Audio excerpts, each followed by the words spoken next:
Welcome to an introduction to financial planning. My name's Tony Isello. I'm a qualified financial advisor and I work with a great bunch of accountants, tax agents, legal and property specialists. This Einstein looking fellow here has a pretty simple success message. Make money and don't spend it. Very true, but probably not that helpful. But today's presentation will be helpful to you. It's designed to be educational, non-technical and should only run to about 10 minutes. We want to give you a picture of what financial planning is really about, and by the end of the session you should have a pretty good idea of what the elements are and more importantly how they fit and work together. So let's begin. Now, to help me explain the process, I want you to close your eyes and draw a picture of a tree in your mind. Use your powers of X-ray vision and look through the walls and create a complete picture of a tree.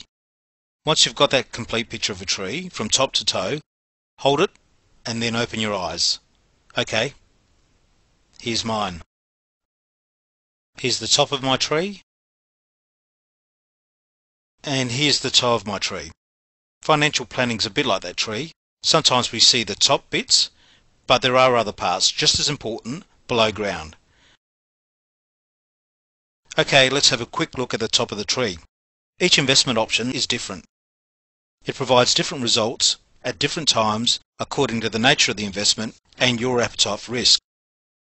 It's full of the stuff the media loves to report on: booming property and share markets, falling interest rates, all of the highs and all of the lows. Now, it shouldn't be any surprise that investments, whatever they are, have good and bad times. We don't freak out just because the season changes. Investment results are important, very important. When people think about their financial plans, they can be misled into believing that this is the complete picture. But we know better now, don't we? There are other bits to consider. Let's have a quick look at the base of the tree. It makes sense that your tree has to be grounded and draw from the roots. There are 6 major primary roots. Each plays an individual role, but each also interacts with the other elements. So let's have a look at each one now and then return to the investment side. The first element that we need to look at is budgeting. Budgeting for a surplus. Without creating a surplus, you can't improve your position. You really must spend less than you earn. Once you have a surplus in place, you can make decisions as to where it goes. Surpluses give you choices. Review your budget often. Talk to your advisors. Maximise government incentives and benefits. Seek advice on ways to reduce tax. Review the big expenses, including interests and finance costs. Make sure that your money works harder. Automate your savings by paying yourself first. Create a surplus, no matter how small, and do it often and do it regularly.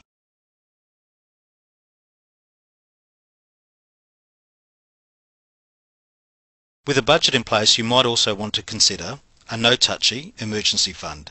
Apart from the obvious reason it pays bills in a real emergency, it also does provide peace of mind. How big a fund will you need?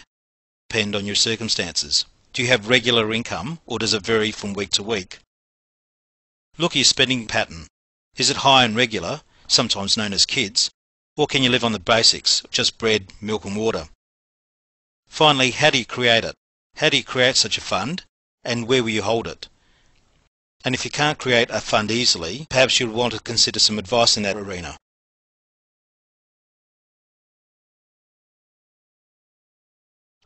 With a consistent surplus and savings in place, your home is the next major element. Whilst it doesn't usually provide income, it does provide something that is valuable: capital growth. Over time, the property value grows, and your equity also grows. It's access to this equity that opens up investment opportunities. Now, your house is usually the largest investment and the creator of the biggest debt, and it's the worst type of debt. It's non-tax deductible, and that makes it expensive. Because it's expensive, it impacts on your surplus. So what can you do about it? How can you reduce the cost of that debt? How can you pay it down faster? How can you make it much more tax effective? The options will revolve around your own circumstances. But there are strategies available to you, including debt recycling, debt consolidation, and the use of tax-effective investments. You're on a roll. Life's really happening. Good things are happening. Your life has some structure and it's bearing some financial fruit too. You've got financial assets in place. Firstly, you've got an income that allows you to create a budget surplus. You'll also have an emergency fund, maybe in the shape of some investments, and, importantly, you've got a home. Now that you've got all these assets, you'll need to start to consider protection. Good things happen in life, and unfortunately, but realistically, bad things happen too. And I'm not just talking about a cough or a cold. I'm talking about premature death, cancer, stroke, heart attack, major accidents, the nasties. I'm sure you can think of someone who's been thumped by life. So it's time to act by looking at what strategies you have in place. What's your plan if? So if something happens, what will you do? Will you crash with the mother-in-law? Will you sell your home? Will you rely on Centrelink payments? How about busking in the mall? Or will you send the kids out to work? For most people, the answer lies in insurance. But the question is, what can you afford to lose? What is it that you will insure? Will you insure your income? Will you just cover the bank loans? Do you want to protect your investments? A review of your insurance and protection strategies are certainly part of a strong financial plan. The only thing that is certain in life is death and taxes. And estate planning is about making sure that before we become angels, we act to ensure that our choices and assets go to the right people in the right way at the right time. Estate planning makes sure that it's your will and it's not the government's way.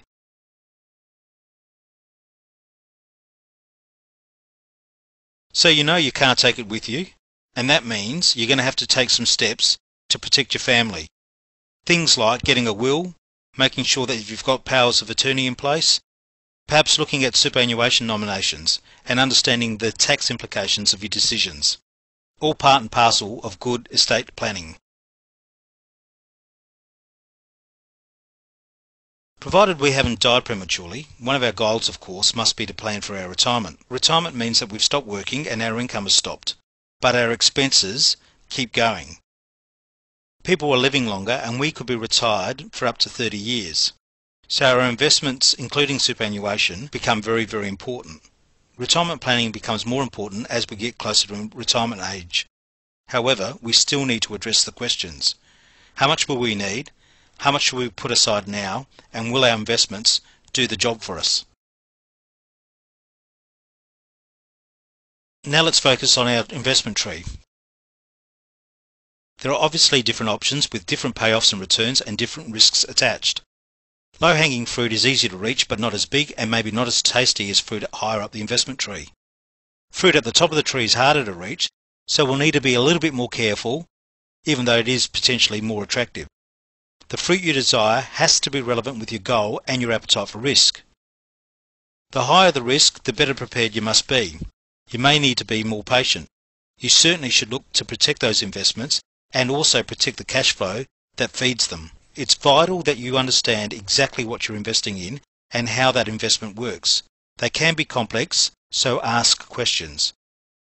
What are you actually investing for? Are you investing for the income that it provides, or do you want capital growth? Is your investment basket diversified, or are you just happy to put all your apples in one basket? What are the tax benefits and tax implications associated with the investment?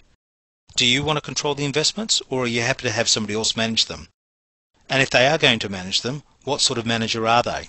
Are they aggressive managers, or value-add managers, or passive managers? There are obviously lots and lots of questions to ask, so seek advice. Investment planning is a living and ever-changing dynamic tree. Things do go out of shape, things grow too quick and need to be pruned, and some things just don't work unless you give them some attention. So you do need to review and review regularly. And, more importantly, be prepared to act when things go pear-shaped. Things that can trigger a review are changing careers and redundancy, divorce and marriage breakups, growing families, death or sickness, changes to the investment climate, changes to tax rates and rulings, interest rate changes. All of these things and more can potentially affect your investment tree, so it's important that you do review and review regularly. There's an ancient proverb that asks the question, when's the best time to plant a tree? 20 years ago. Of course, that brings us to the other question, when's the second best time to plant a tree? As soon as you can. Well, that's it. That brings us to the end of the session. Thank you for making the time to watch, and we certainly hope that you've enjoyed it.